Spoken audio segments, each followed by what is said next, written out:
મારું નામ રાગિની છે. અમે મધ્યમ વર્ગના સામાન્ય લોકો હતા. મારા પરિવારમાં ફક્ત મારી મમ્મી અને હું જ હતા. મારા પિતા ઘણા વર્ષો પહેલા આ દુનિયા છોડીને ચાલ્યા ગયા હતા. હું હવે યુવાન થઈ ગઈ હતી અને મારું ભણતર પૂરું કરી લીધું હતું, પણ હું વધુ ભણવા માંગતી ન હતી, કારણ કે મને એક છોકરા સાથે પ્રેમ થઈ ગયો હતો.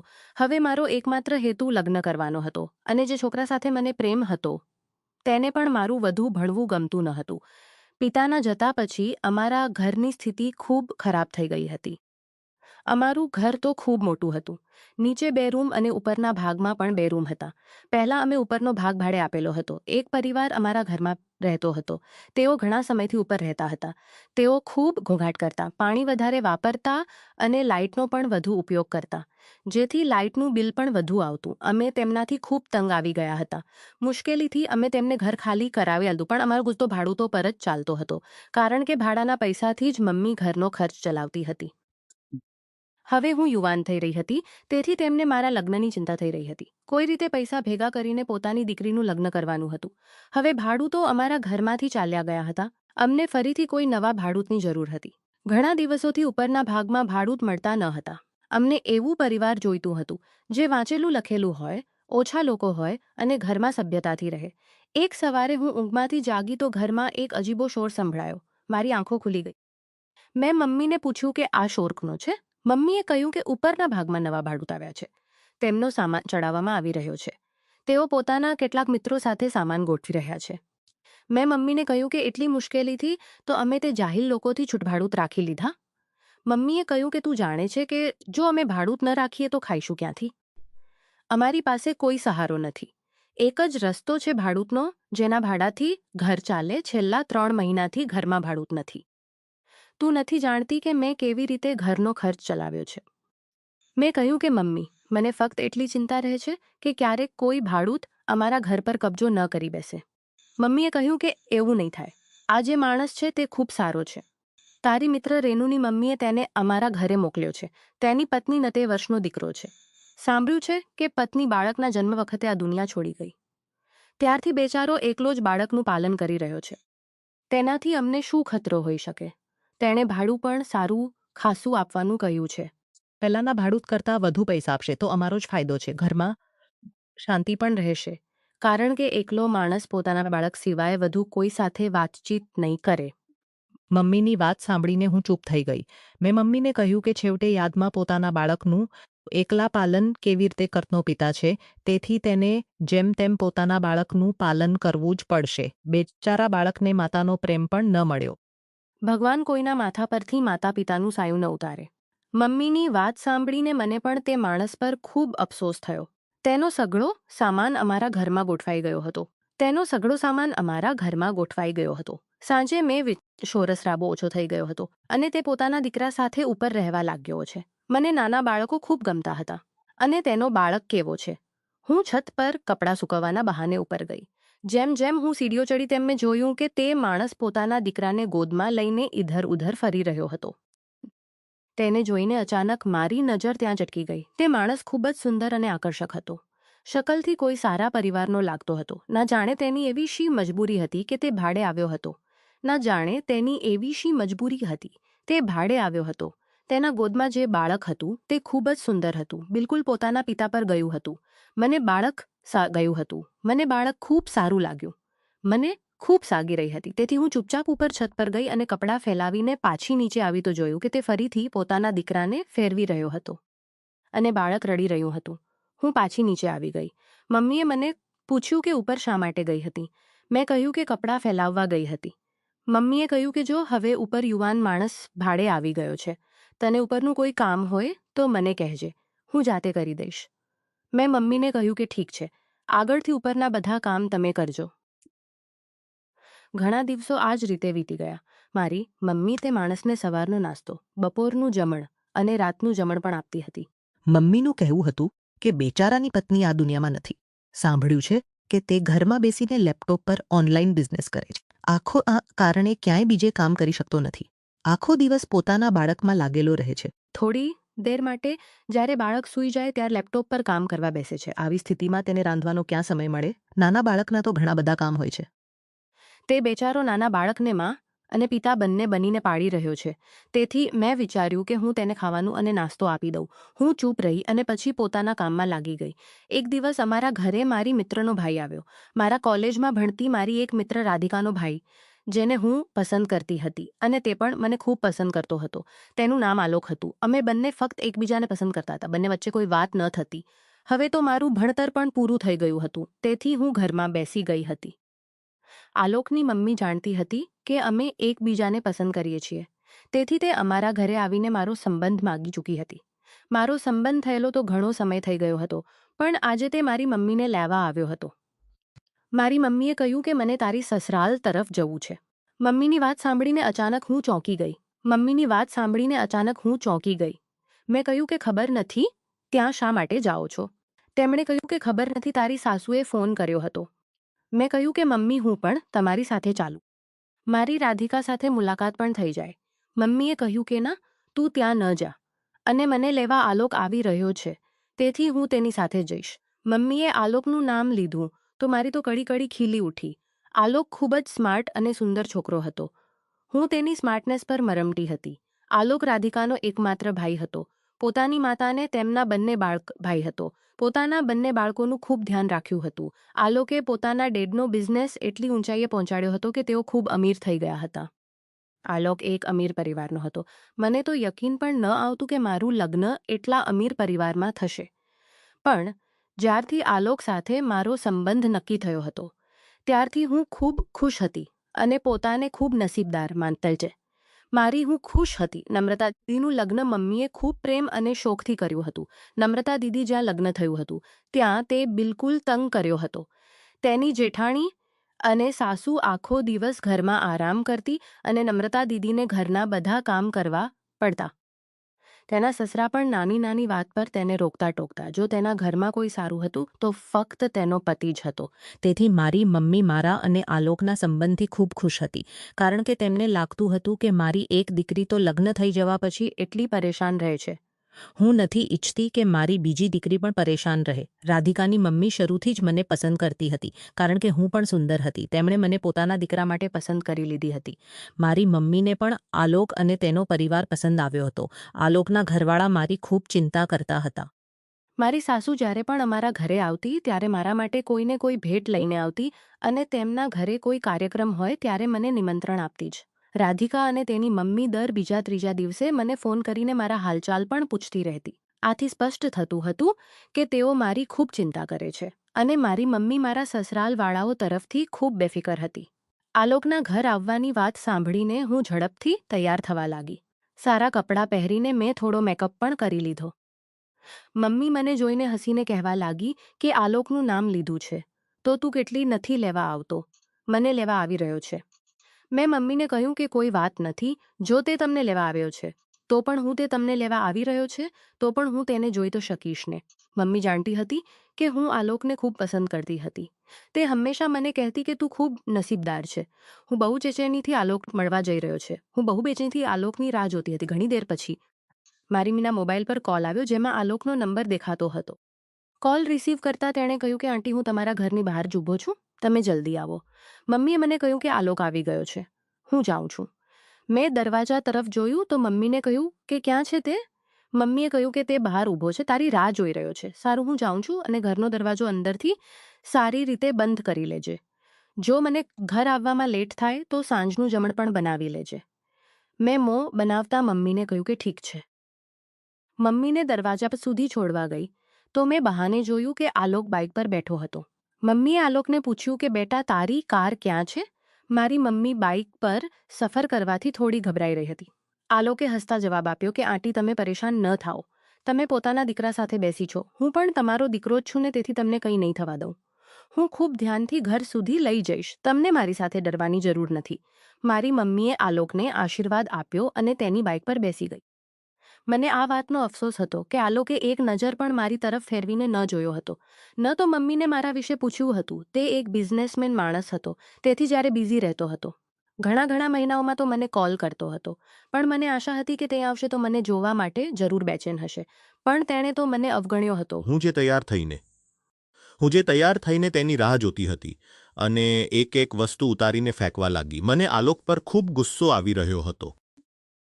હું ખૂબ ગુસ્સામાં બેઠી હતી કે ઉપરથી તે માણસના બાળકની જોરજોરથી રડવાની અવાજ આવવા લાગી. મને તો પહેલેથી એટલો ગુસ્સો આવી રહ્યો હતો અને હવે આ બાળકની અવાજ સાંભળીને એવું લાગતું હતું કે ઘરમાં ખૂબ શોર છે. હું ખૂબ ગુસ્સામાં હતી અને હું લગાતાર તેને અવગણતી રહી. થોડી દેર પછી તેને અવગણતી રહી. ખબર નથી તેને મારી મમ્મી કનવાર અવાજ લગાવતો રહ્યો. હું ચૂપચાપ અને મારી મમ્મી પાસે શું કામ હતું. હું ચૂપચાપ અંતર પોતાના રૂમ તે ઘણી દેર સુધી સીડીઓ પર આવીને મારી મમ્મીને અવાજ લગાવતો રહ્યો અને પછી થોડી દેર પછી પાછો ચાલ્યો ગયો. પહેલાં તો મને વિચાર આવ્યો કે કદાચ તેનો બાળક રડી રહ્યો છે. તેને કોઈ વસ્તુની જરૂર હશે. તેથી તે અવાજ લગાવી રહ્યો છે. મારે તેની વાત સાંભળી લેવી જોઈતી હતી. પણ મને પોતાના પર ગુસ્સો આવી રહ્યો હતો કે તે બેચારો ક્યારથી અવાજ લગાવી રહ્યો છે. મેં તેની અવાજોને અવગણી દીધી. થોડી દેર પછી મમ્મીના મોબાઈલ પર અચાનક રિંગ વાગવા લાગી. મેં જોયું તો આલોકનો ફોન હતો. મેં તેને કોલ કટ કરી દીધો. પછી ફરીથી આલોકનો કોલ આવવા લાગ્યો. હું લગાતાર કોલ કટ કરતી રહી અને તે વારંવાર કોલ કરતો રહ્યો. પછી કોલ રિસીવ કરતાં જ મેં ગુસ્સાથી કહ્યું. તે વખતે તો મોટી અકડથી પાછા ચાલ્યા ગયા હતા. મારી શું કહેવા માટે ફોન કર્યો છે? આલોકે હસીને કહ્યું કે મોબાઈલ ચેક કરવા માટે કર્યો છે. આંટી સમજી રહી હતી કે કદાચ તેમનો મોબાઈલ રસ્તામાં માટે ફોન કર્યો છે. આલોકે એટલું જ કહ્યું હતું કે મને તેની વાત પર ખૂબ ગુસ્સો આવી ગયો. મેં ગુસ્સાથી કોલ કટ કરી દીધો. થોડી દેર પછી ઘંટી વાગી. હું જોવા ગઈ તો ખુશીથી મારી ચીસ નીકળી ગઈ. દીદી ક્યારેક પોતાના પતિ સાથે આવી હતી. દરવાજા પર મારી દીદી ક્યારેક અમારા ઘરે આવતી હતી. હું મારી બહેન સાથે ખૂબ પ્રેમ કરતી હતી. જે દિવસથી મારી દીદીનું લગ્ન થયું હતું ત્યારથી હું આ ઘરમાં એકલી રહી ગઈ હતી. મારી દીદી અમારા ઘરે ખૂબ ઓછી આવતી કારણ કે તેના સસરાલવાળા તેને ખૂબ તંગ કરતા હતા. આજે પોતાની દીદીને જોઈને હું ખૂબ ખુશ થઈ હતી અને થોડી દેર માટે નહીં પણ હું 2-3 દિવસ માટે પોતાની બહેન સાથે રહેવા માંગુ છું. તેમને અહીં છોડીને જાઓ. મારી વાત સાંભળીને જીજુ હસ્યા અને પછી ચા નાસ્તો કર્યા પછી તે મારી દીદીને છોડીને ચાલ્યા ગયા. દીદીએ મને પૂછ્યું કે મમ્મી ક્યાં ગયા છે. મેં તેમને કહ્યું કે તે મારી સસરાલ ગયા છે. પછી દીદી પૂછવા લાગી કે ઉપર શું નવા ભાડૂત રાખ્યા છે. મેં તેમને કહ્યું કે હા, એક માણસ છે જેની પાસે ફક્ત 2 વર્ષનો દીકરો છે. તેની પત્ની મરી ગઈ છે. મમ્મીએ કહ્યું હતું કે અમે તેને ખાવાનું આપી દઈએ. એક તો તેની પાસે બાળક છે અને પછી તેને પોતાના બાળકને સંભાળવા સાથે પોતાનું કામ પણ કરવું પડે છે. મેં તો મમ્મીને મના કર્યું હતું કે હવે કોઈને ઘર ભાડે ન આપો. પણ મમ્મીએ આ માણસને ઘર આપી દીધું. હું તો કહેતી હતી કે હું જોબ કરી લઈશ પણ મમ્મીએ મને જોબ કરવાની પરવાનગી ન આપી. પહેલાં આ માણસ તંગ આવી ગયા હતા. પણ મમ્મી કહેતી હતી અમે ખૂબ તંગ આવી ગયા હતા. પણ મમ્મી કહેતી હતી કે આ માણસ એવું જ રહ્યા હતા કે ઉપરથી ફરીથી તે માણસ સીડીઓ તરફ આવીને મારી મમ્મીને આંટી આંટી કહીને અવાજ લગાવવા લાગ્યો. હું રૂમમાંથી બહાર નીકળી આવી અને કહેવા લાગી કે તમે ચિલ્લા શા માટે છો? શું વાત છે? તેણે કહ્યું કે મારો બાળક ખૂબ રડી રહ્યો છે. તેણે કહ્યું કે અસલમાં મારો બાળક ખૂબ રડી રહ્યો છે.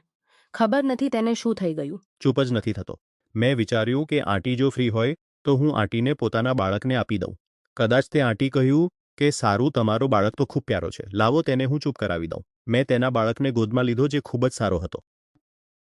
પછી તે માણસ પોતાના પોર્શનમાં ચાલ્યો ગયો અને હું તેને લઈને દીદી પાસે આવી.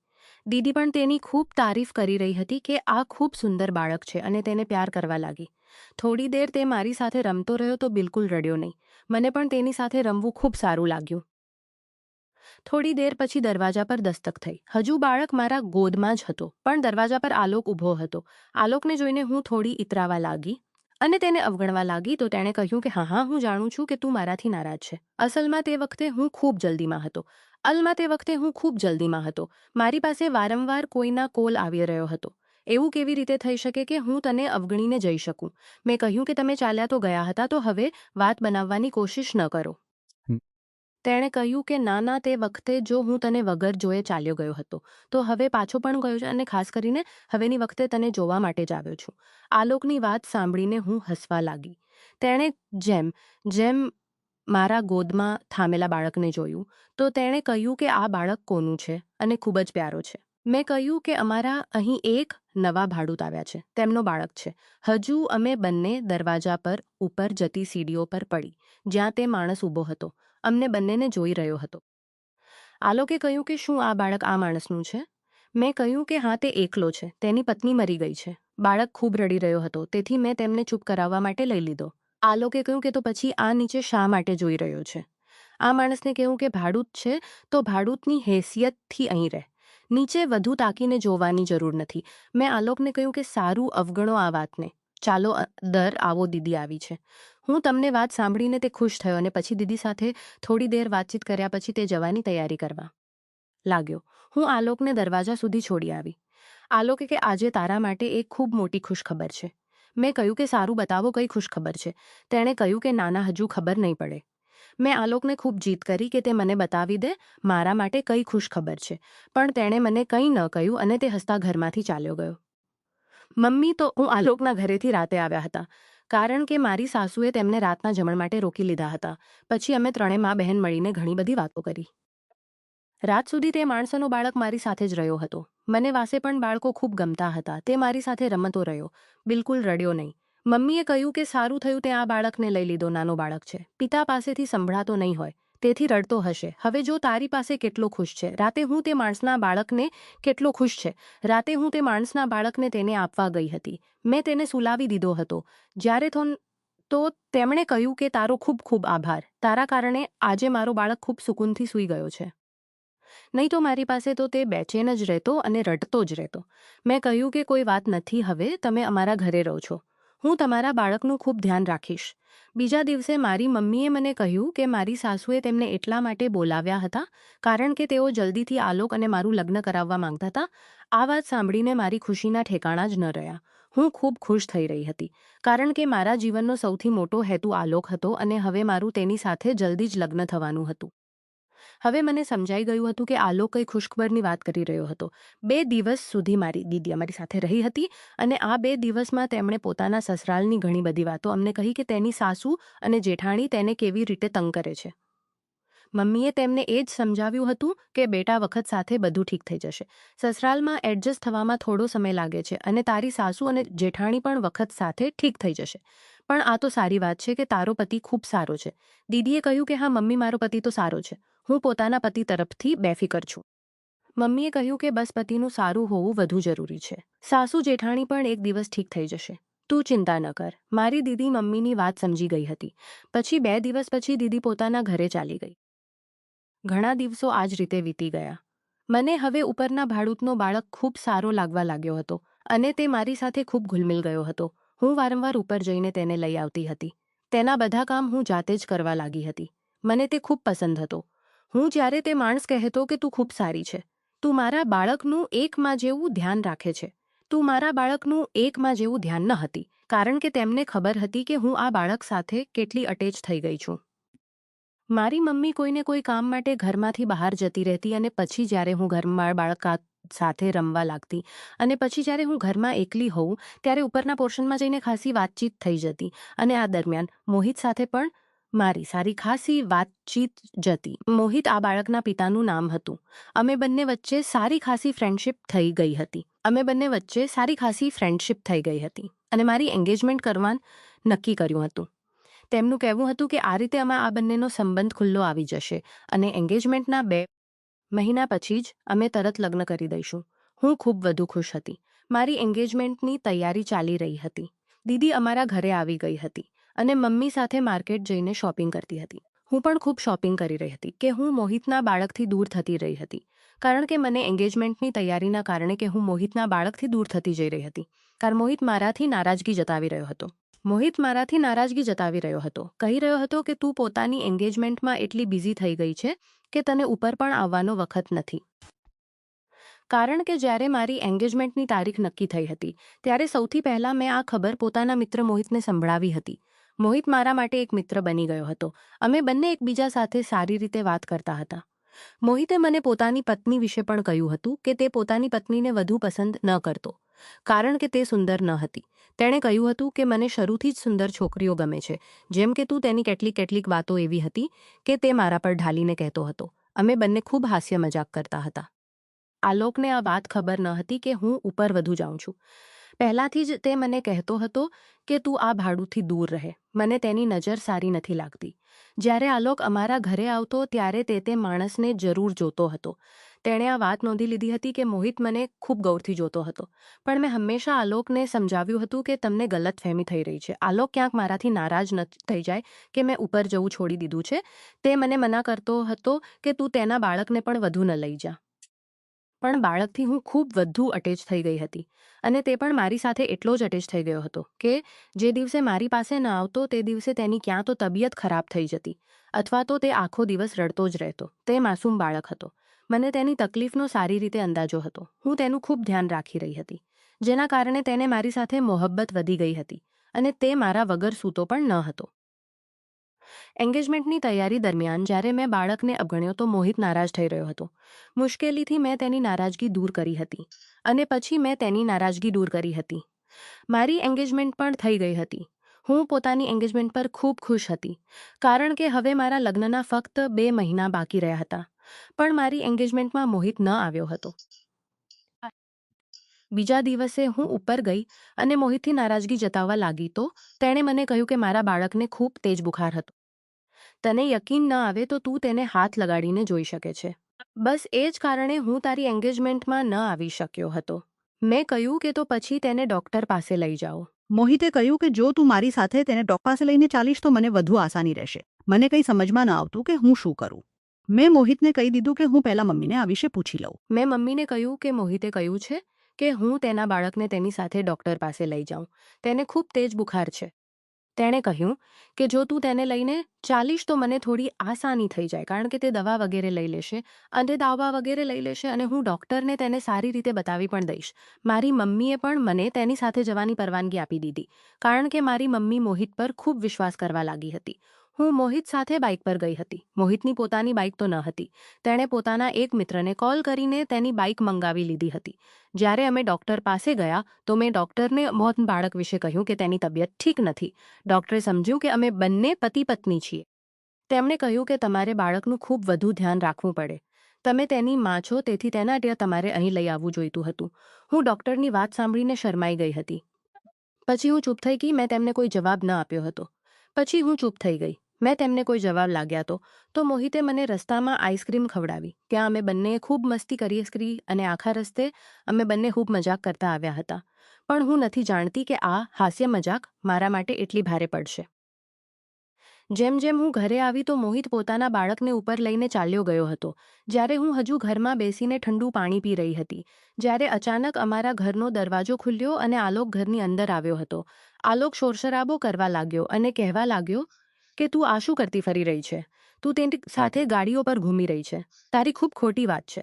અમે બંનેનું લગ્ન થવાનું છે અને તું તેની સાથે બાઇક પર ઘૂમી રહી છે. તને શરમ નથી આવતી? મેં કહ્યું કે આલોક તમે ગલત સમજી રહ્યા છો. અસલમાં હું તેના બાળકને ડૉક્ટર પાસે બતાવવા માટે ગઈ હતી. તો તેણે મને કહ્યું કે સારું આંટી પણ તો જઈ શકતી હતી. તે એકલો પણ જઈ શકતો હતો. તેનો બાળક છે. તારો તો નથી. પછી તને જવાની શું જરૂર હતી? તારો તો નથી. પછી તને જવાની શું અહેસાસ થયો કે તેમણે મને ન મોકલવું જોઈતું હતું? ત્યાં જવાના કારણે મારા અને આલોકના સંબંધ પર અસર પડી રહી હતી. આલોકે કહ્યું કે જો રાગિની હું નથી ઈચ્છતી વાતો બનાવે. તું તો મારી થવા જઈ રહેલી પત્ની છે. તેથી હવેથી જ તેના પર રોક લગાવી દે તો સારું થશે. મને પણ તે દિવસે ગુસ્સો આવી ગયો હતો. મેં કહ્યું કે આલોક તમે મારા પર શંકા કરી રહ્યા છો. હું તો ફક્ત તેના બાળકને ડૉક્ટર પાસે બતાવવા માટે ગઈ હતી. તે બાળક માસૂમ છે અને તમે કહો છો કે હું તેની સાથે ગાડીઓ પર ઘૂમી રહી છું. તમે મારા પર શંકા કરીઓ પર ઘૂમી રહી છો. મને તે દિવસે આલોક પર એટલો ગુસ્સો આવ્યો હતો કે તે દિવસ પછીથી મેં આલોકને અવગણવાનું શરૂ કરી દીધું હતું અને મારી મિત્રતા મોહિત સાથે દિવસે દિવસે ઊંડી થતી જઈ રહી હતી. બાળકથી પણ મને એટલો લગાવ થઈ ગયો હતો કે હવે હું પણ તેના વગર રહી શકતી ન હતી. વારંવાર હું ઉપર જતી રહેતી હતી. મારી મમ્મીને હવે મારી આ હરકત ખરાબ લાગવા લાગી હતી અને તેમણે મને ડાંટવાનું શરૂ કરી દીધું હતું. તે કહેતી હતી કે તું ઉપર શા માટે જાય છે? તું જાણે છે કે તારો સંબંધ આલોક સાથે નક્કીયો છે. હવે તું આવી હરકતો કરીશ. 1 મહિનો બાકી રહ્યો છે. હવે કહ્યું કે જો આલોકને ગુસ્સો આવે તો આવતો રહે. તે મારા પર શંકા કરવા લાગ્યો છે. મમ્મીએ કહ્યું કે આલોક મારી પાસે ફરિયાદ કરી રહ્યો હતો કે તું તેના કોલ નથી ઉઠાવતી. મેં મમ્મીને કહ્યું કે મને તેની સાથે કોઈ વાત કરવાની નથી. મને તેનામાં કોઈ ઇન્ટરેસ્ટ નથી. મારી મમ્મીએ કહ્યું કે પાગલ છોકરી, આ રીતે પોતાના ભાગ્યને ખરાબ ન કર. તું જાણે છે કે આલોક સાથે લગ્ન કર્યા પછી તું તેના ઘરમાં રાજ કરીશ. હું નથી ઈચ્છતી કે મારી એક દીકરીના ભાગ્ય તો ફૂટી જાય. તું ખૂબ નસીબદાર છે કે તારો હમસફર એક અમીર છોકરો બનવા જઈ રહ્યો છે. તેથી કહું છું કે પોતાના ભાગ્યને ખરાબ કરવાની કોશિશ ન કર. મેં મમ્મીને કહ્યું કે મમ્મી, મને આલોક પસંદ નથી. જો તમે ઈચ્છો તો મારો તેના સાથે સંબંધ ખતમ કરી શકો છો. મમ્મીને મારા ગાલ પર એક જોરદાર થપ્પડ મારી. કહેવા લાગ્યા કે આ વાત કહેતા તને શરમ નથી આવતી. તું તો જાગ્યા કે આ વાત કહેતા તને શરમ ન થઈ ગઈ છે. તું તો જાતે તેને એટલો પસંદ કરતી ગઈ છે તો તું સંબંધ ખતમ. જો હું શું કરું છું? તું આ બધું શા માટે વાત કહી રહી છે? ફક્ત તે ભાડૂતના કારણે આ બધું કહી રહી છે ને? હું તરત જ તેને ઘર ખાલી કરાવી દઉં છું. મમ્મીએ મોહિતને કહી દીધું હતું કે તમે અમારો રૂમ ખાલી કરી શકો છો. મોહિતે પૂછ્યું પણ હતું કે છેવટે આનું કારણ શું છે. મમ્મીએ તેને કહ્યું હતું કે બસ 2 દિવસની અંદર મને પોતાનો રૂમ ખાલી જોઈએ છે. મને મમ્મીની આ વાત પર ગુસ્સો આવી ગયો હતો અને હું બદલામાં આલોક સાથે ખૂબ લડી હતી અને તેને કહી દીધું હતું કે હું તમારી સાથે પોતાનો સંબંધ ખતમ કરવા માંગુ છું. તમે મારા પર ખૂબ શંકા કરો છો. લગ્ન પહેલાં તમારું આ હાલ છે તો ના જાણે લગ્ન પછી શું હાલ કરશો. ના જાણે શા માટે મારા દિલમાં આલોક માટે એટલી નફરત આવી ગઈ હતી. જ્યારે હું તો તેને ખૂબ પસંદ કરતી હતી. તેને પામવો મારા માટે એક હેતુ બની ગયો હતો. બલકે હવે મારા તે બિલકુલ પણ પસંદ ન હતો. બલકે હવે મારા દિલમાં તો મોહિત છવાઈ ગયો હતો. દિલથી હું મોહિતને અને તેના બાળકને એટલો પ્રેમ કરવા લાગી હતી કે જો હું 2-3 કલાક પછી થવા લાગતો હતો. ના જાણે મારી આંખો પર મોહિતના પ્રેમની પટ્ટી શા માટે બંધાઈ ગઈ હતી અને આલોક મારા દિલથી પૂરેપૂરો ઉતરી ગયો હતો. મને તેનાથી એટલી નફરત અનુભવ થવા લાગી હતી. મન કરતું હતું કે તે અહીં આવવું જ છોડી દે. મારી સાથે વાત કરવું છોડી દે. અહીં સુધી કે તે મારી સાથે બધા સંબંધ જ ખતમ કરી દે. પણ એવું થઈ શકતું ન હતું. તે મારી સાથે પ્રેમ કરતો હતો. અમે બંનેનું લગ્ન થવાનું હતું. એટલો મજબૂત સંબંધને એટલી આસાનીથી કેવી રીતે તોડી શકાય? જ્યારે તેણે આ વાત સાંભળી કે હું સંબંધ ખતમ કરવા માંગુ છું તો તેને એક ખૂબ મોટો ઝટકો લાગ્યો હતો. તે મારી આગળ ગીડગીડાયો હતો, રડ્યો હતો, ખૂબ રિક્વેસ્ટ કરી રહ્યો હતો અને કહેવા લાગ્યો હતો કે હું તને છોડી શકતો નથી. તું કેવી પાગલો જેવી વાતો કરી રહી છે. હું જાણું છું કે તને મોહિત ભડકાવી રહ્યો છે. તું તેના કારણે મને છોડીને ખૂબ મોટી ભૂલ કરીશ. હું મોહિતની વિરુદ્ધ એક શબ્દ પણ ન સાંભળી શકતી હતી. આ વાત પર મેં આલોકના મોં પર થપ્પડ મારી અને કહ્યું કે મોહિતની વિરુદ્ધ હું એક શબ્દ પણ ન સાંભળીશ. જો તમને લાગે છે કે તે મને ભડકાવી રહ્યો છે તો આ તમારો વહેમ છે. કારણ કે તમે જ મને ડિઝર્વ નથી કરતા. મારી મમ્મી ખૂબ બધું રડી હતી. આલોક પણ મારી આગળ ખૂબ ગીડગીડાયો હતો. મારા હાથ પગ પકડવા લાગ્યો હતો કે પ્લીઝ તું પહેલાં જેવું છે. તું પૂરેપૂરી બદલાઈ ગઈ છે. તને પ્લીઝ મારા જીવનમાં પાછી આવી જા. અમારા લગ્નમાં થોડો જ ખુશી બસાવીશું. પણ મેં તો આલોકની એક વાત પણ ન સાંભળી હતી. મારી મમ્મીએ મોહિતને ઘર ખાલી કરવા માટે 2 દિવસ આપ્યા હતા, જેમાંથી ઘણો સારો સમય વીતી ગયો હતો અને મોહિતને બીજા દિવસે સવારે આ ઘર ખાલી કરવાનું હતું. મને આખી રાત આ ટેન્શનમાં ઊંઘ ન આવી હતી કે મોહિત અને તેનો બાળક અહીંથી ચાલી ગયા તો મારું જીવન અધૂરું રહી જશે. મારા દિમાગમાં ના જાણે શું આવ્યું કે હું તાના પલંગથી ચૂપચાપ ઉઠી અને ઉપરના પોર્શનમાં ચાલી ગઈ હતી. મેં જોયું તો મોહિત મારા માટે તડપી રહ્યો હતો. તેણે જોયું તો મોહિત મારા માટે તડપી રહ્યો હતો. તેણે કહ્યું કે સવારે હું તને છોડીને જવાવાળો છું. તારા વગર મારું ધ્યાન કોણ રાખશે? મને તારી ખૂબ યાદ આવશે. હું તને ક્યાંય નહીં જવા દઉં. બલકે હું તારી સાથે ચાલીશ. હું તારા બાળકથી અને તારાથી ખૂબ પ્રેમ કરવા લાગી છું. હું તમારા લોકોથી દૂર રહી શકતી નથી. પ્લીઝ મને અહીંથી ભગાડીને લઈ ચાલો. મારી વાત સાંભળીને મોહિતના ચહેરા પર એક હસ્યું આવ્યું હતું અને તેણે કહ્યું હતું કે હા, ઠીક છે. અમે બંને અહીંથી ભાગી ચાલીએ અને અમે લોકો ક્યાંકનું ઘર બસાવીશું. હું મોહિત સાથે અડધી રાતના સમયે ભાગી નીકળી હતી. મોહિતનો જે સામાન હતો તે અમારા ઘર પર જ પડ્યો રહ્યો હતો. કારણ કે અમે ચૂપચાપ ભાગ્યા હતા તેથી કોઈ સામાન લઈ શક્યા ન હતા. અમે રાતના અંધકારમાં ભાગી ચૂક્યા હતા અને પછી મોહિત મને ખૂબ દૂર એક એવી જગ્યાએ લઈ આવ્યો હતો જ્યાં તેણે ભાડાનું ઘર લીધું હતું. હવે અમે અહીં રહેવા લાગ્યા હતા. મોહિતે મને 7 મહિના પોતાની સાથે રાખ્યો હતો. તેના બાળકને મેં એક માં જેવો પ્રેમ આપ્યો હતો. તેનો બાળક મારી સાથે ખૂબ હિલ ગયો હતો. જ્યારે મોહિતે પણ મને કોઈ વસ્તુની કમી નહીં થવા દીધી હતી. આ દરમિયાન મને ન તો ક્યારે આલોકની યાદ આવી હતી, કારણ કે જ્યારે માણસ પોતાનું જીવન ખુશાલ રીતે ગુજારી રહ્યો હતી, કારણ કે જ્યારે માછડ છોડીને આવેલા લોકોની ન તો પરવા હોય છે અને ન તો યાદ આવે છે, હું મારું જીવન મોહિત સાથે આ જ રીતે ગુજારી રહી હતી. હું ખૂબ ખુશ હતી. પછી એક દિવસ મોહિતે મને પોતાની સાચ્ચાઈ વિશે કહ્યું, જે સાંભળીને મારા હોશ ઉડી ગયા હતા. મોહિતે કહ્યું કે આજે હું તને પોતાની એક સાચ્ચાઈ બતાવનાર છું અને તારી સાથે કંઈ એવું કર ન આવે. હું તેની વાત સાંભળીને ફાટી ફાટી આંખોથી તેને જોઈ રહી હતી. છેવટે તે પોતાની એવી કઈ સાચ્ચાઈ બતાવનાર હતો. આ બાળક મેં કિડનેપ કર્યું હતું અને હું એવું જ કરું છું. નાના માસૂમ બાળકોને કિડનેપ કરીને પોતાની ગેંગનો ભાગ બનાવી લઉં છું. લોકોના ઘરોમાં ભાડૂત બનીને રહું છું અને ત્યાંની યુવાન છોકરીઓને ફસાવી લઉં છું. ન તો તેના ઘરવાળા તેને શોધી શકે અને ન તો છોકરી પોતાના ઘરવાળા પાસે જઈ શકે. હું તેની સાથે એટલો સારું જવા જ નથી માંગતા.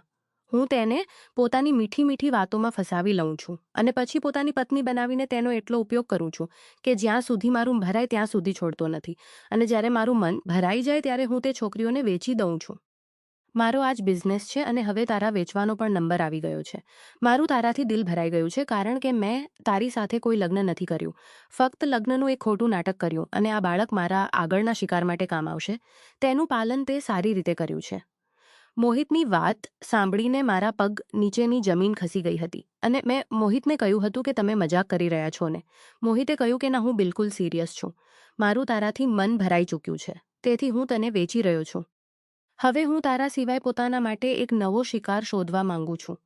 તું જૂની થઈ ગઈ છે. મોહિતની વાતો સાંભળીને હું ફૂટ કરીને રડવા લાગી હતી. મોહિત મને જબરદસ્તી ગાડીમાં બેસાડીને કોઠા પર લઈ જઈ રહ્યો હતો. મને આજે પોતાની ભૂલ પર અહેસાસ થઈ રહ્યો હતો કે મેં મોહિત પર વિશ્વાસ કરીને કેટલી મોટી ભૂલ કરી છે. આલોક અને પોતાની મમ્મીને છોડીને હું તેની સાથે ભાગી ગઈ. તે કોઈ મારો પતિ નથી, બલકે કોઈ ફ્રોડિયા છે. તેથી તેણે મને ખૂબ મોટો ધોકો આપ્યો છે. હું એટલી રડી રહી હતી અને વારંવાર મોહિતની આગળ ગીડગીડાતી હતી કે પ્લીઝ મારી સાથે આવતો હતો. પછી એ મારી એક ન આવું ન કરો, પણ તે મારી એક ન સાંભળતો હતો.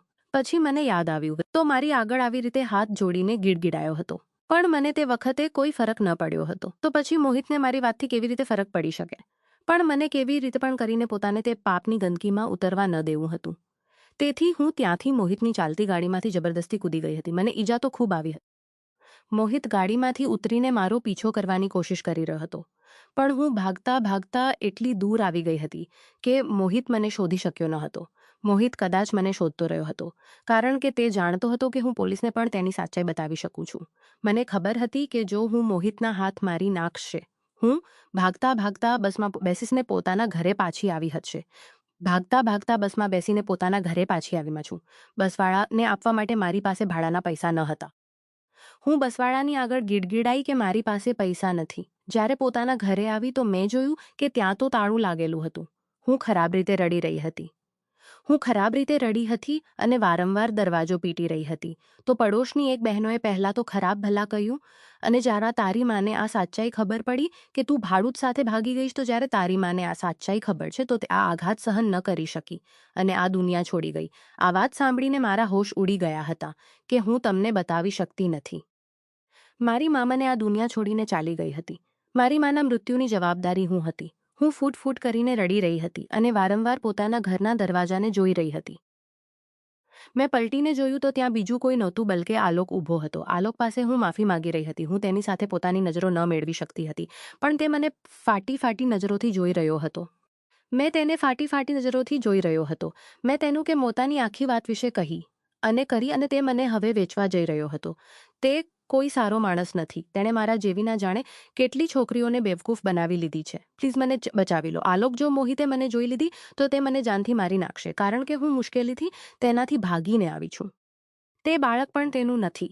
તેણે તે બાળકનો ઉપયોગ કરીને મને બેવકૂફ બનાવી રહ્યો હતો. આ સમયે મને પોતાના જીવનની પરવા છે. પ્લીઝ મને બચાવી લો. મને ક્યાંક સહારો આપો. જ્યારે આલોકે મને પોતાની ગાડીમાં બેસવાનો ઇશારો કર્યો તો હું તેની સાથે પોતાની ગાડીમાં બેસી ગઈ હતી અને પછી તે મને પોતાના ઘરે લઈ આવ્યો હતો. આલોકની મને ખરાબ ભલા કહેવા લાગી કે તું આ પાપની ગંદકીને અહીં શા માટે લાવ્યો છે? નીકળી જા તેને અહીંથી લઈને. તે તો પોતાની માં સુધીને ખાઈ ગઈ, મારા ઘરની ખુશીઓને ખાઈ ગઈ. હવે શું ઈચ્છે છે તે કે અમે બંને મા દીકરા જે તેને જીવતા નજરે આવી રહ્યા છીએ, તો શું તે અમને બંનેને પણ મારી નાખવા માંગે છે? હું રડતા કહ્યું કે ના આંટી, મને માફ કરી દો. હું ભટકી ગઈ હતી. પ્લીઝ મને માફ કરી દો. તેણે કહ્યું કે હું તને માફ નહીં કરી શકું. આખી જિંદગી હું તને માફ નહીં કરી શકું. આલોકની જિંદગી તું આ જ રીતે તડપતી રહીશ. આલોકની મમ્મી ચીંક ચીંક કરીને આ વાત કહી રહી હતી કે તે મારા ઘરની અંદર એક પગલું ન વધારે. હું કેટલી આશાથી તેના માટે લગ્નની તૈયારીઓ કરી હતી. હું તેને પોતાવું કે હું તેને પોતાના ઘરની બહુ બનાવી શકી નહીં. તે મારા ઘરની ખુશીઓને ખાઈ ગઈ. તે મારા ઘરની ખુશીઓને ખાઈ ગઈ. ના જાણે બહુ બનીને આ ઘરમાં આવતી તો શું કરતી? આલોકે પોતાની મમ્મીને સમજાવ્યું કે ખૂબ ગુસ્સો કરી લીધો. જરૂરી નથી કે જે માણસ સાથે ખરાબ કરે તેની સાથે પણ અમે ખરાબ જ કરીએ. અમે હંમેશા ખરાબીને સારાઈથી ખતમ કરવી જોઈએ. તે બેહાલ થઈ ગઈ છે. અમારે તેને સહારો આપવો જોઈએ. છેવટે તે છોકરી છે. જો તે બેહાલ થઈને શેરીઓ પર ઘૂમશે તો લોકો તેનો ફાયદો ઉઠાવશે. હું જાણું છું કે તેણે ખૂબ મોટી ભૂલ છે, પણ ઠોકર લાગ્યા પોતાની ભૂલનો અહેસાસ થાય છે. હવે તેને પોતાની ભૂલનો અહેસાસ થઈ ગયો છે. હવે તેને પોતાની ભૂલનો અહેસાસ જગ્યા આપી દો. આલોકની મમ્મીએ કહ્યું કે એવું ક્યારેય નહીં થઈ શકે. પ્લીઝ તમે એના ઘરમાં રહેવા માટે જગ્યા બિલકુલ પણ નહીં આપું. આલોકે મુશ્કેલના ઘરમાં રહેવા માટે જગ્યા બિલકુલ પણ નહીં આપું અને નોકરોવાળા સર્વન્ટ ક્વાર્ટરમાં મને રહેવા માટે જગ્યા આપી દીધી હતી. થોડા દિવસો આ જ રીતે વીતી ગયા. હું ભગવાનનો લાખ લાખ આભાર માની રહી હતી કે આલોક મને ઘરે લઈ આવ્યો હતો. તેને મારા પર ગુસ્સો કરવો જોઈતો હતો, મારી સાથે લડવું જોઈતું હતું, પણ છતાં તેણે મારી મદદ કરી. તે એક ખૂબ સારો માણસ છે. મેં તેની સાથે સાચે જ ખૂબ ખરાબ કર્યું હતું. તે મારી સ્ના ચક્કરમાં આવીને મેં તે બેચારાના પ્રેમને જ તોડીને રાખી દીધો હતો. આલોકની મમ્મી મારા થપથી ખૂબ નફરત કરતી હતી, પણ મારા માટે એ જ ખૂબ હતું કે અહીં મારા માથા પર છત હતી. મને 2 વખતની રોટલી મળી રહી હતી. પછી આલોકે પોતાની સારાઈ કેટલીક આ રીતે બતાવી હતી કે તેણે મારી સાથે લગ્ન કરી લીધું હતું. આલોકની તેમને એ જ સમજાવ્યું હતું કે હું તેનાથી આજે પણ તૈયાર ન હતી. જો તેના સિવાય કોઈ બીજી છોકરી સાથે લગ્ન કરીશ તો કદાચ હું પ્રેમ કરું છું. તેની સાથે ખુશ નહીં રહું. તેણે મારી સાથે ગલત કર્યું છે, પણ હું તેની સાથે કંઈ ગલત થવા નહીં દઉં. આલોક પોતાની મમ્મીનો એકમાત્ર દીકરો હતો. રાધિકા પણ મારાથી નફરત કરવા લાગી હતી. તે બંને મા બેટાએ મને એક્સેપ્ટ ન કર્યો હતો. પણ આલોકે મને પોતાની પત્ની બનાવીને ઘરમાં રાખી લીધી હતી. મારી સાસુ અને નંદ આજે ભલે મારાથી નફરત કરે, પણ આલોકે મને લગ્ન કરીને આ ઘરમાં એક મકામ આપી દીધું હતું. હું તેની ખૂબ આભારી છું. તે એક ખૂબ સારો માણસ છે અને આવા લોકોની કદર કરવાનું શીખો જેઓ ખૂબ સારા હોય છે, કારણ કે દરેકને સારો માણસ નથી મળતો. મારી સાથે જે થયું હતું અને જે કંઈ મની સજા મને મળવી જોઈતી હતી, પણ આલોકે મને આ બધી સજા ભોગવવા નહીં દીધે. આજે પણ મારી સાથે ખૂબ મોહબ્બત કરે છે. હું ભગવાનને પ્રાર્થના કરું છું કે મારા પતિને હિંમત સાંભળ્યા પછી શીખ મળવી જોઈએ. જેઓ બીજાની વાતોમાં આવીને પોતાના જૂના પ્રેમને ખોઈ દે છે, જેઓ બીજાની વાતમાંથી દુનિયામાં સારા લોકોના પ્રેમને ખોઈ દે છે. આ દુનિયામાં સારા લોકોની ખૂબ અછત છે. આથી જે સારું છે તમારા માટે લો એટલા જ છે. તેથી જે સારું છે તેની કદર કરવાનું શીખો. આ વાતમાંથી એક જ સરળ સત્ય નથી છોડતો, તેની કદર કરવી જોઈએ. બીજાની મીઠી વાતોમાં આવીને પોતાના સાચા સાથીને ગુમાવવો એ સૌથી મોટી ભૂલ છે. મારી એક ભૂલે મારી મમ્મીને છીનવી લીધી, પણ આલોકની દયાએ મને બીજી તક આપી. આજે હું તેની સાથે છું અને તેના પ્રેમની કદર કરું છું.